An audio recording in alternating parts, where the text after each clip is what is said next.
Hi, my name is Natalie and welcome to my channel, and in today's video I'm delving into the world of machine knitting. So for anybody that's been following my channel for a while, you'll know that I'm predominantly a hand knitter, and I don't think I've ever discussed the fact that I've also machine knitted on and off over the years as well. I think that's not something that's ever really came up on the channel before. So before I show you what I've been up to recently in the world of knitting and using the knitting machine, I just want to give you a brief overview of my background in machine knitting. So I got my first knitting machine when I was 12 years old. It was a Toyota 901 model that you can see in this, an example in this photo here.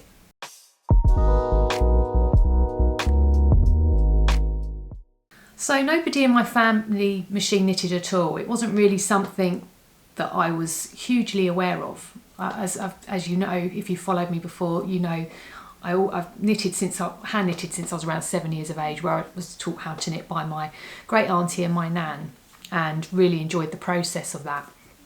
But one day when I was in town back in Maidstone in Kent, where I'm originally from, there used to be a craft centre up one of the streets in the town, and around the age of, it would have been 11, around that sort of age, I stumbled across this craft centre, and I remember going in there, and there was a gentleman at the beginning of the shop who made candles and was selling them. A bit further down was a lady, an elderly lady, who was hand knitting mohair berets that she was selling, and right at the back of the room or the shop was a lady on a machine just going across.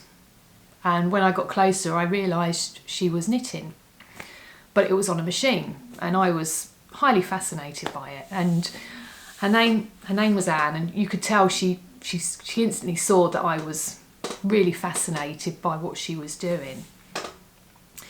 So she kindly let me have a go on this knitting machine, and she could see I was really enjoying it. So she said to me, if I come back the following week, we can sit and maybe knit something together. So I did. The following Saturday I went back to the shop and we knitted a jumper together, and I was hooked. I loved it.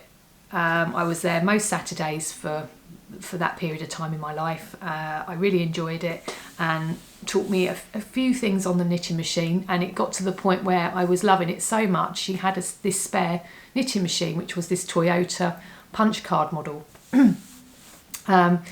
A bit later on I'll show you on my current machine, like the punch card area, if you're not aware of what that is on a knitting machine, or you're not really aware of or know a great deal about knitting machines. So my parents kindly bought this machine from her that then sat in my bedroom that I shared with my sister. So there was this machine in the corner, and I was knitting mainly jumpers from a pattern that Anne had taught me for my size, and it was all acrylics of the time. It was all acrylics, and it was all, I loved neon colours back then, so I was knitting sort of neon pinks and neon greens with white, real contrasting. It was all sort of intarsia patterns I was doing. So it was, I remember one jumper, which I think I've still got, but I've had a look around home, and I think it's deep up in storage somewhere, and I can't get to it at the moment to show you, but it had like green cats all around the bottom of the jumper, and they were like neon green in this acrylic wool. And I loved these jumpers I was making and wearing, and I'd knit hats on the machine for Christmas, where I just knit them straight, it wasn't circular, anything like that, and I would back stitch them back then and give them out as gifts. So I was doing all these kind of fun things on the knitting machine. The lady who I learnt to knit from, she belonged to a group that happened to be just down the road from where I lived, which was a knitting machine group. This was all pre-social media. The internet didn't even exist at this point. It was a while ago. And, so they'd all meet. I always remember, I think it was on a Tuesday, and I'm sure the lady that ran it at her home, from her home, was called Pat. And we used to all congregate round there, a group of machine knitters, and I was the youngest there at the time, although another girl did sort of get into it as well briefly, who I think was the daughter or granddaughter of one of the ladies that came along. So that was quite nice to have someone else similar to my age too there. And we'd go into the conservatory and she'd have these big black bag binfuls of knitting machine cones, and she would pull them all out for us to see, and we could buy them for our next knitting projects, which was quite exciting to look through and rummage through. And then she was almost like our knitting machine wall dealer in a way, with the club and the group, which was great fun for me. And there was always some wool, like acrylics, that I could affordable for me at that age, you know, my pocket money, that I could buy and make some fun jumpers. So anyway, fast forward a couple of years after my machine knitting, as I'm approaching my teens, I've since obviously started senior school, and I've discovered a sewing machine, which again, no one in my family owned a sewing machine. So I'm sort of veering out of I'm not knitting jumpers so much anymore, and I'm using fabrics, and I started to like making skirts and shift dresses and that sort of 1960s kind of look. So I started doing that more, and the knitting machine was then just sort of, unfortunately, sort of gathering dust. You know, it was sitting in a corner. So me and my mum came to a decision to sell that particular machine on, because I wasn't using it as much anymore, because I'd discovered machines. So on a sewing machine, which was and I was still sort of doing hand knitting, but that was sort of something I could take around with me, and it didn't require a room in an area that I didn't really have the room for with the knitting machine at that point. And I didn't have a sewing machine at home at all, so that was something. I had a really lovely textiles tutor who used to let me stay after school and use the sewing machines if she was around, and I could make clothes there, which was brilliant, and I really enjoyed that. So anyway, again, fast forward to my sort of early to mid 20s, and I've relocated to Brighton at this point. I'm hand knitting, and I start thinking about machine knitting again. I've also got a sewing machine by this point, so I'm doing my own sewing of my, you know, with woven cloths, doing my own clothes. And then I start thinking about, this time I had a knitting machine, and I'm not sure how it really came about. I think it was because eBay existed by this point, and I must have been looking up some vintage patterns, and then some machine knitting patterns came up, and then in turn a vintage knitting machine, or several of them, came up for sale from the 60s, and I thought, oh, that's really cool. Maybe I'd like to sort of knit some vintage patterns with the original vintage knitting machine. So I ordered one of these on eBay, not really knowing what I was doing. I got the machine and instantly realised once I got it, and also realising I'd been extremely spoilt when I was 12 by my parents and Anne, in the fact that I had a knitting machine with a punch card, and I didn't realise when I'd ordered this one, that was from like the early 60s, I think, that not all knitting machines have punch cards.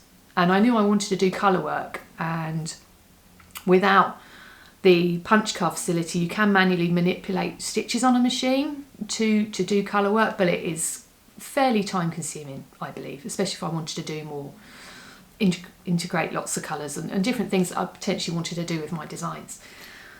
So I got it, I put it out, and I thought, no, I'm not going to personally get on with this machine, really. I like the fact I had the vintage patterns with it, but it was just knowing what I'd used before and still remembering how that had worked. I thought, no, I need something else.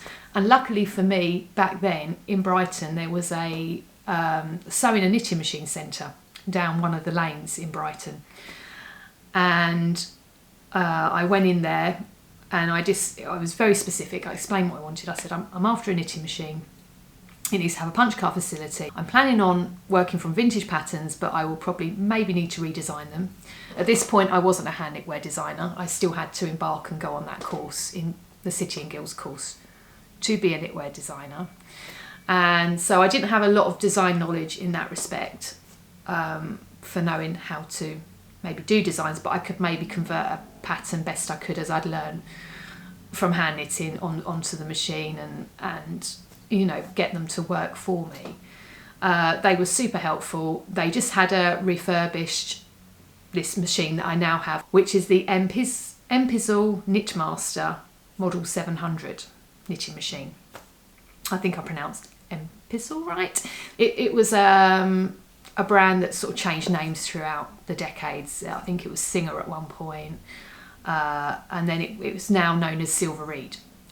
You do have other types of knitting machines like the Toyota, and then you've got the Brothers as well, which I've never really particularly knitted on. It was always, from this time, it was a Knitmaster. So they really did meet my specifics of what I said I was after in a knitting machine. So, and it was very affordable. I was working full time. I was able to buy this machine. So I took it home back to where I was living with my boyfriend, my now husband at the time, and I found I was able to quickly whip up some knitted shift dresses. I could go into that shop and buy the machine knitting cones. Again, I was always hesitant on spending a lot of money on wool because I was scared if I made a mistake, you know, it's a lot of money for me. So I would always buy the acrylic wool. So it was always, I think it was like King Cole and Yeoman yarns, I think, were the two brands I used to buy acrylic wools in, I think. And I would make all these little like shift dresses, like knitted little dresses with little tie belts, and so they could be more forgiving if I hadn't quite got the shape in right. I could just kind of tie them, and they were sort of early 60s style where they were sort of down just above my knee, and I could knit them for like £10 or something. It was, or £8. They were quite cheap to make, and I used to wear them proudly to work, thinking, oh, I knitted this on my knitting machine, and used to think that was like amazing. And I'd remembered sort of shaping using these. We have these prong tools in machine knitting. Apologies if you're machine knitting, you're going to know all this anyway. But you have these tools. They're called transfer sort of tools with different sort of, see there, different little. Oh, I don't think it wants to show it on the camera, but they have. Oh, let's see. It's not going to show that. I think maybe because it's there we go. But it's got like different ones depending on the kind of how many sort of needles you want to transfer wool or stitches from on the needle bed. So I knitted some of these dresses for a while. So yeah, unfortunately I don't have any of those anymore. And of course, because they were quite cheap to make, I didn't sort of have any. I didn't have any connection to them. Thinking, oh, you know, that costs. I didn't mind. Unfortunately, it was a bit throwaway. Or you know, I donated them to a charity shop or something. I didn't just throw them away. So yeah, they no longer, I no longer have those. But then I was getting more into my hand knitting, doing the design work. I was doing a lot of machine sewing, making a lot of clothes that way with woven fabrics. And again, unfortunately, the knitting machine ended up sort of not being used as much. I had a full-time job and lots of other things going on. So I found I was using the knitting machine less and less again, unfortunately. So I just want to quickly show you now a little overview of the knitting machine I currently have that I got back then. So this is my knitting machine that I currently have, which is the, if you can see here, the Empasel Knitmaster Mod 700 or Model 700 that I've got here.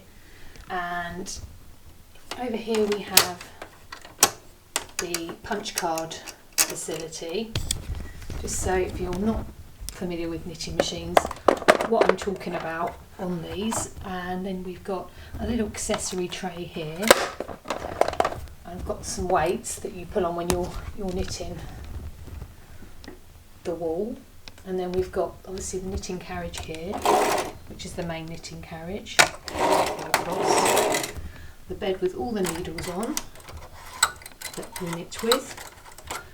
And I tend to keep my accessories just in a little mug that I use a lot, just so they're easy to get hold of without constantly opening the tray. And then we've also got a row counter here. And we've got what's known, I think, as a contour attachment on here, which basically, if you was to design some knitwear using almost like if you can imagine a sewing pattern, you would feed it through. I've never personally used it, so I don't know quite the ins and outs of it, but you would follow the decreases and increases and what you need to do on the pattern. There are lots of videos out there that do talk through it, so if you are interested in what that does, I'd highly recommend finding one of those if you search for that. But it's just another thing that helps with designing on there. And that's the main part of it. And then obviously I've got all the knitting manuals as well that came with the machine. And this particular model is from, I believe, the 80s, which you can kind of tell from the design of the knitting manuals, I think. But I think this one, when it was under this name, the Empersel Knitmaster, I think it was from the 80s. I mean, correct me if I'm wrong, if there's anyone out there that actually believes it's a different date, please feel free to let me know. And also, these are like the punch cards that you feed through this sort of tube here,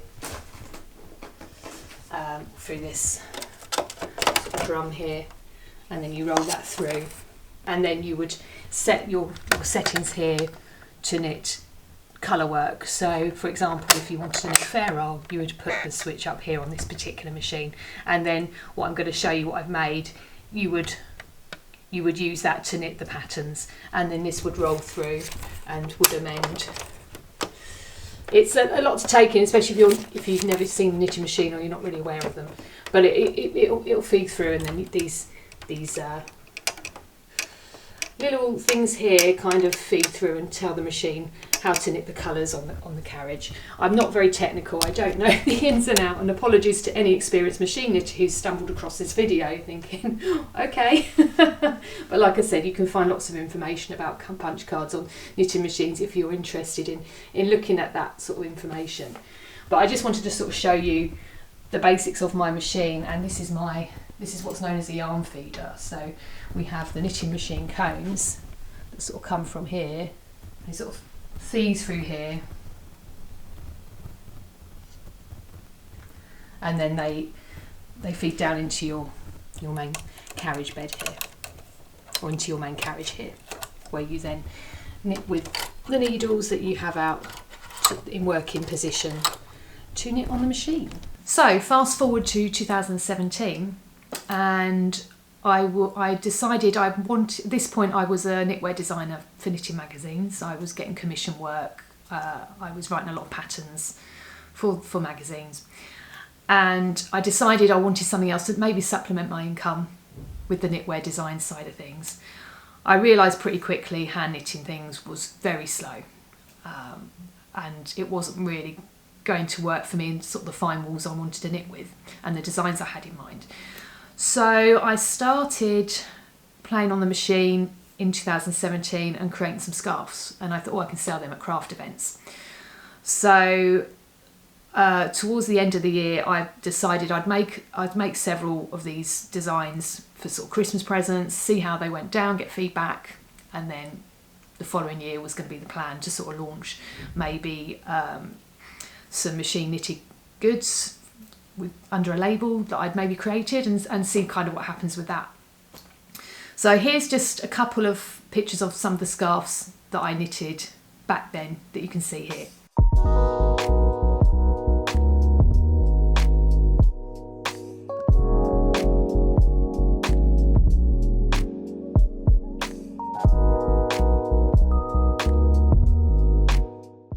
So one of the scarves was made with some dyed wool. That was a really lovely wool, but I just had one skein, didn't really know what to do with it, and I just did short row shaping. So where you put some needles in hold position and you don't knit the full row. A bit like short row shaping in hand knitting, you would hold some of the stitches to get that sort of effect I got on that first one. And then I did a houndstooth design in lamb's wool, which I doubled, so it was a very thick scarf that I made for my sister, which she really loved at the time. And at this point, I also decided to invest in a ribber. There was a couple in Sussex that had a knitting machine shop in their home. They were quite elderly at this point, and they unfortunately since retired, and it doesn't exist anymore, but I was able to buy one that was refurbished from them, which was great. Getting it in person was really good. I'd never used a ribber before. Even when I made the acrylic jumpers back in when I was 12 with Anne, she didn't have a ribber, surprisingly. She always just had what we call a flatbed, just the machine, and she would do the rib the manual way, where she would drop every other row and then pick them up like a garter stitch on the flatbed. that was how she did all of her ribbing, and that's how she showed me to do ribbing as well. So when I did ribs, I would always do it manually like that, until 2017, when I was thinking, actually, I learnt about a ribber through, obviously the internet was more, you could find out a little bit more online at that point, or quite a bit more, so I'd learnt about that. And also I discovered a lovely lady I know called Rachel, who is based in Brighton, and she does knitting machine lessons. So I've put a link in the description below to her website and her Instagram. So it's called Studio Tomaine, and I've, like I said, put a link in the description below. And she does weekly retreats, and she also does she does sometimes, I think, machine knitting for the day if you want to get to know a machine, or she shows you certain techniques you'd love to learn, which is great. So back in 2017 I found Rachel, and I had some lessons just to get back into the swing of things with my knitting machine, but also I saw she had some ribbers, and I was like, oh, I'd love to learn some of that. So she kindly again taught me, she had lessons for learning to knit with your ribber, so I'd recently got mine, so she taught me how to use that.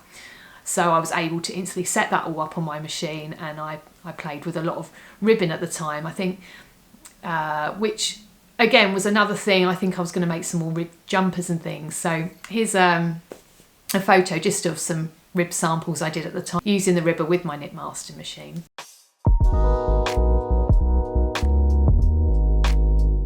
Yep, so I was on track to get that started, and I was really excited. I was loving knitting machine. I love the process of it. I love the making of it.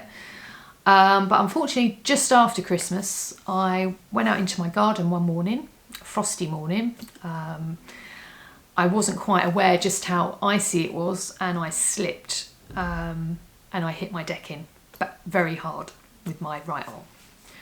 And unfortunately, I broke my arm in several places. Pretty bad.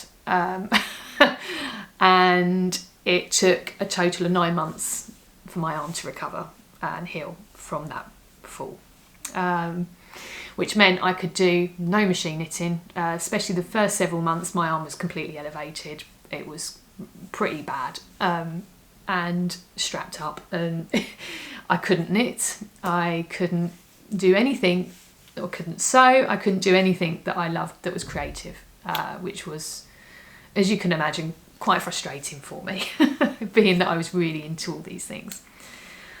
So I left, obviously I had to, the machine was stored away in that time, and yeah, I ended up, in the end I started to get into photography. I'd done film photography in my teens, and I started to do a little bit of that again when I could sort of get out again with a camera and just with one arm, and kind of something creative, a creative outlet.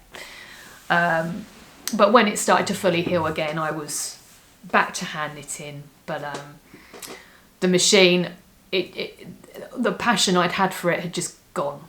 It got packed away whilst my arm was broke, you know, that all got put away for me, and yeah, and I just had no want to even get the machine out again. That the idea I'd had of setting some kind of knitting business up potentially with that just didn't happen, and my work circumstances changed and everything, and I was back to doing a lot of office work. So because of this injury, I couldn't do the knitting anymore as much. So things changed. So yeah, I wasn't even thinking in the realms of having a business at that point. So yeah, that got put away. So we're now in 2025 at the point of filming this video, and you may think, well, what's made me, after sort of 8 years, dig the machine out again, which I did keep. The other year, I must admit, I did toy with selling it, thinking, oh, am I really going to use that again? And I thought, keep it. My gut went, keep it. You never know. You've done this before where you think, oh, I won't use that, and then you end up using it again at some point. Something will come along, some circumstances where you go, actually, I think I will use my machine again. So that's precisely what's happened now. So for anyone that's followed my videos for a while, you'll know I've set up Small Flock Yarns, which is a knitting yarn business, selling hand knitting yarns that are Sussex born and bred wool, and it's reared, sheared and spun all within a 25-mile radius from where I'm located, and my small holding is located in Sussex, which is great. So from doing the shows this year, we launched in July, for anyone that's new to watching my videos here. So we launched the business in July of this year. I've put a link down to my website below so you can see the wools there. And we just had an initial batch of some different fleeces spun, including from my own flock of sheep, into light DK wool. It's around a 3.75mm hand knitting needle that is best for knitting on that wool. And I decided, well, so what I learnt from doing the shows and the events was you would get a lot of people that would come to our stand, love what we're doing. If they were hand knitters or crocheters, great. They would, or they knew someone that was, they would ultimately buy some wool, and it was amazing, great. But there were people that said, oh, I'd love to support your stand, but I don't knit and I don't crochet, so I can't really justify buying the wool because I just don't know what I would do with it. So then obviously that got me on the track of thinking, well, maybe I could make some goods from our wool. So if anyone doesn't do that as a craft, they can potentially still have something from us and support us as a small business with maybe some, you know, sort of hand warmers or some hats or some scarves. But I realised pretty quickly, trying to do that by hand, not only is it the strain on your hands and everything, it would take me too long for what I would need to charge. These need to be items that aren't going to, you know, break the bank for people at shows, that aren't going to cost the earth. They're sort of not the sort of events where it's like really high end, several £100s for an item. It's not that kind of event normally, so that we have our wools at. So this led me to thinking, well, why don't I get my machine out? So I had a show coming up which was at the beginning of November, and this was around sort of October time. I thought, well, I could get the machine set up and do some things, and I would be able to make some things in time for the event. So I got my machine out. As I suspected, the sponge bar, which is the thing that sort of keeps the needles in place in your machine, needed replacing. What's great about these machines is normally you can do a lot of the maintenance yourself. The carriage was pretty stiff and I knew it needed oiling, so I oiled it, slid brilliantly, worked lovely. And the side racks had crumbled, which are these little like plastic things on the sides, so I replaced those. And also underneath the carriage you get all these discs and things, so these grey ones here, you can see, they'd all crumbled. I've started mid-knitting, trying the machine out, and suddenly I saw a bit of plastic on the floor. I thought, what's that? And yeah, they disintegrated. So I was able to replace those as well. And once I'd done all that, and then the key thing was checking the punch card machine, thinking, I hope there's nothing wrong with that. I really hope my punch card machine works and there are no issues with that. I didn't really want to have to take that apart and start, fiddling with that really. So, but luckily, no, it all worked fine. It was all knitting well. So it's a great machine. It's a good workhorse. It's an amazing machine. So once I got those parts, which were easy to get online, I then was able to actually start knitting with it. So I got all excited. I thought, oh, I'm going to try out some of the wool. I thought I'd try out the diamond flock, the Kent Romney wool on there. So I started knitting with it, just doing stocking stitch and plain knitting. And it was really cranking as I was going along. My machine was not liking it at all. And I quickly realised it is actually too thick. So it has produced this real sort of, it's so stiff, it's almost like a fabric, like a woven. It's very tight. And I think you just get in tune with your machine, and it really wasn't happy. And I thought, no, I need to stop doing that now. It's not liking it, it's too thick. You know, I don't want to, at this stage, invest in a chunky bed machine. I don't want to do the, oh, let's try it on every other needle. I wasn't feeling to do that either. So subsequently, I've spoke to Roger at our local mill in Horham, and I've said maybe he could look at doing some machine knitting wool for me with some of the batches, with maybe some of the Kent Romneys. So not necessarily from our personal flock of sheep, because we don't have loads and loads, but maybe with some of the other fleeces we've sourced. So that's a very exciting conversation I'm having with him at the moment to see if that's something he can do for me. So if I can have a thinner ply, or even if it's just 4-ply spun, then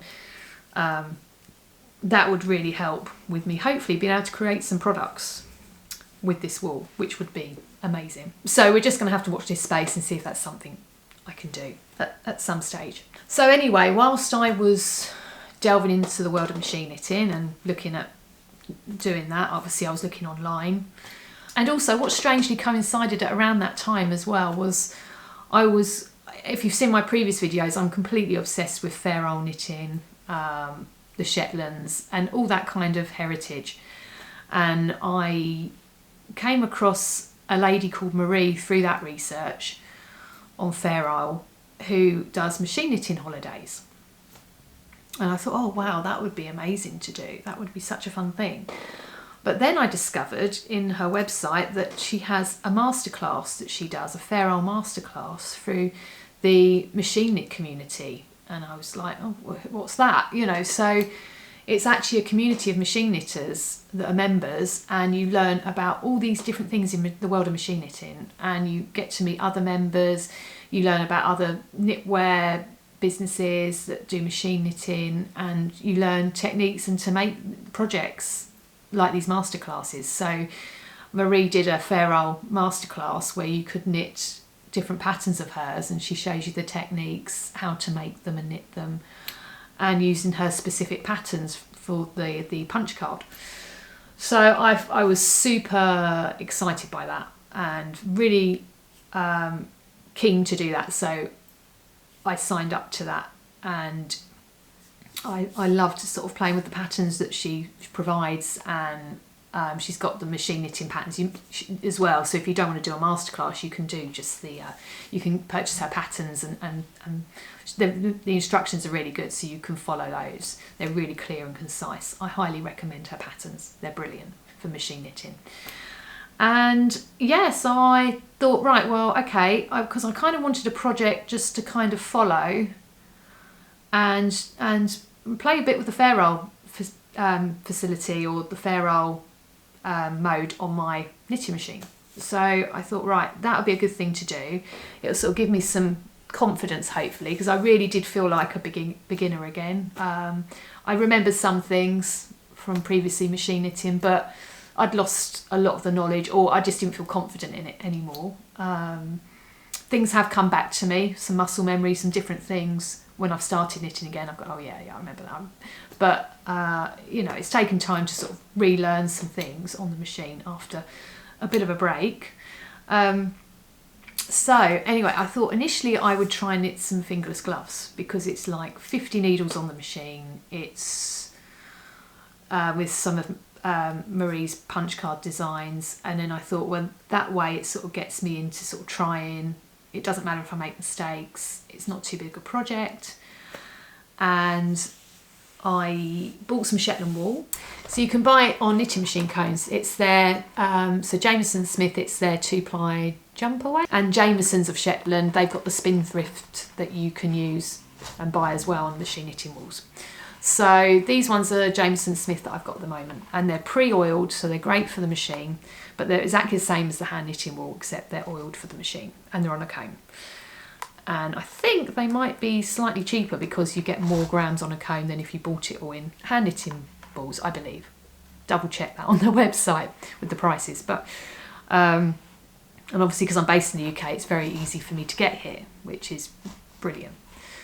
So I thought, no, I'm not gonna get cheap wool. I'm not gonna get acrylic wool. I'm gonna actually go for it, because I think it then mean I take more care on it, rather than just say, oh, it doesn't matter. I'm actually gonna take my time. There was no rush. I'm not under any pressure. I'm learning, so I took my time. I didn't rush. I had to get some blank punch card rolls that are like here, so, and then you can sort of punch the patterns onto them. And luckily, from my 2017 delving into the machine knitting and wanting to do my own designs, I'd bought a hand punch anyway, like a second-hand hand punch, so I could, because I was going to be playing around with my own colour work designs back then. So I had all the stuff that I needed. It's got like a little, you see, like a little bit that pierces through like a hole punching effect, and it pierces out a pattern that you then feed through your punch card, and it reads it, and it knits a pattern with two colours.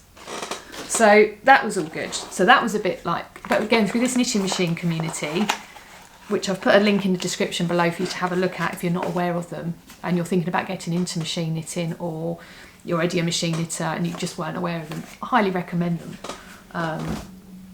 Definitely have a look at their website.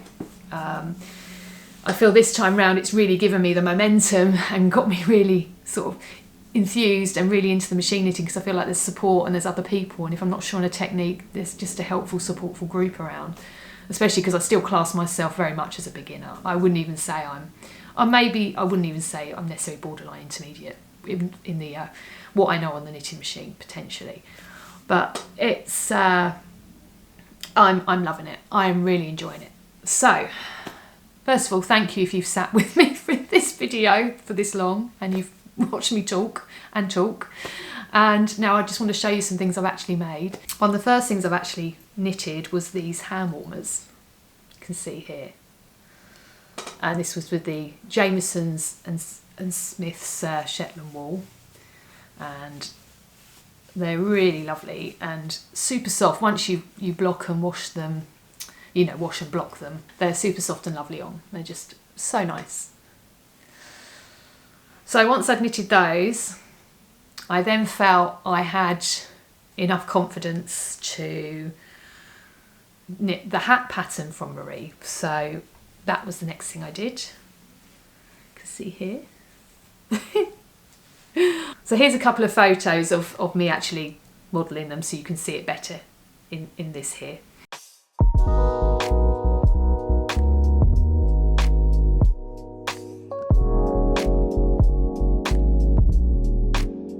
So with the hats, I actually decided to hand knit the crown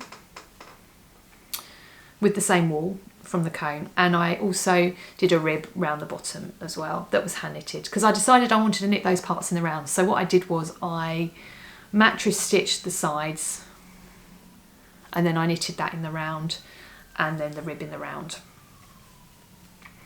And I really enjoyed that process of the hybrid knitting. I really enjoyed the fact that I could do a bit of it on the machine in the day and go home at night and do some hand knitting. I really loved that. I loved it. I thought it was so good doing hybrid knits. So that gave me a little bit more confidence. I was still getting to grips with the fair roll. There'll be times I forget to change it back to fair roll and knit the wrong row, and there was lots of learning and hopefully learning from my mistakes. So then I decided to knit my husband some fingerless gloves and a hat as well. So unfortunately I've not managed to get him pin him down to model it yet, but they all fit him lovely. So these are the gloves. Again, I bought some more of the Shetland cones and got those and made those, and I made this hat for him. He wanted the fold up rib, which was like part of the original pattern on Marie's anyway. I've got quite a little head, so I didn't want quite a long rib, but he's got the rib there. And again, I hand knitted the crown in the round, and I hand knitted the rib in the round. You can see there. I do have the ribber, and I know it's something that I need to maybe look at attaching to my machine and trying the machine knitted ribs. At the moment, I didn't want the overwhelm, is the complete honest answer to that. I felt like I'm just getting to grips with doing the colour work on my flatbed, on my actual machine.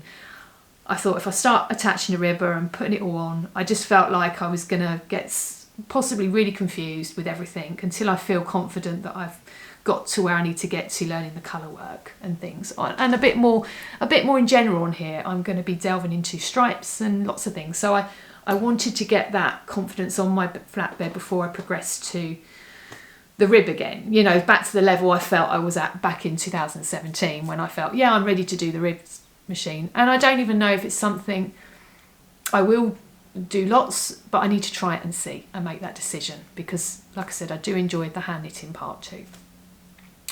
So then with that, this then led me on to doing a sleeveless tank top. Marie does have an actual pattern for that, which is like a V-neck thing, But because I'm a hand knitwear designer with my designing experience, I decided to have a go at transferring my hand knitwear design skills to the machine to see if I can get the measurements right and it doesn't all go completely wrong. And I thought a sleeveless vest would be the best way to start that. But I used Marie's punch card patterns. And again, at the moment, I'm just doing 2 colours. I've not experimented with bringing in more. 2 reasons. First of all, I'm still getting to grips with where the punch card, and now I'm learning how to read the punch card and what row it's on, so that's great. But again, I didn't want the overwhelm of trying to put in several colours when I'm still just getting to grips with using all the functions on the machine.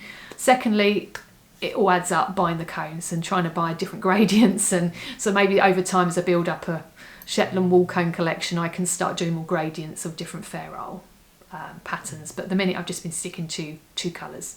And this was the tank top thing here I'm wearing, as you can see here, and I've sort of done a squarer neck thing here on this one.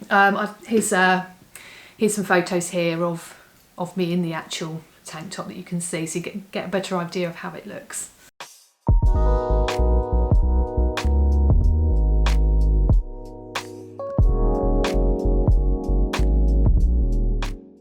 So again, this was a partial knitting one. I divided for the neck. I wanted that sort of 70s look, so I did a wide neck, and I knitted the rib by hand, which again I really enjoyed because I sort of seamed up the front and the back and then spent the evening knitting that, and I really enjoyed that. And then I just picked up the stitches around the neckline, super simple, by hand, and around the arms, and I just did some garter stitch in the round. And that was my edgings. And for a first attempt at doing a design on my machine, getting used to ferrule, I'm really happy with it. I'm super pleased with how this has turned out, and it's something I wear lots, which is great. It's not something I've made, no. And it fits. I'm really pleased with the fit. I wanted it quite snug, I didn't want it too baggy and loose, and my measurements have worked out correctly, as they really, I suppose, should have done if you know how to design knitwear and work out your swatch into a size. You know, it's the same on, I think it's the same on the machine, so that's brilliant. And like I said, it didn't have sleeves, it's just something fairly simple. So yeah, that's where I am at the moment with my machine knitting journey. I will be posting some more machine knitting videos if you're interested. Please feel free to subscribe to the channel if you haven't already and you'd like to see what I'm now going to be creating on the machine.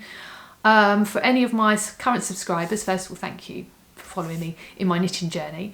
But if you are just into the hand knitting and machine knitting isn't for you, I will still be doing hand knitting as well on this channel. It won't just be machine knitting. So there will be lots of hand knitting projects I'm working on. And also, like I said, I'm doing a bit of hybrid with some of these designs at the minute, where I hand knit part of it and I machine knit the other part.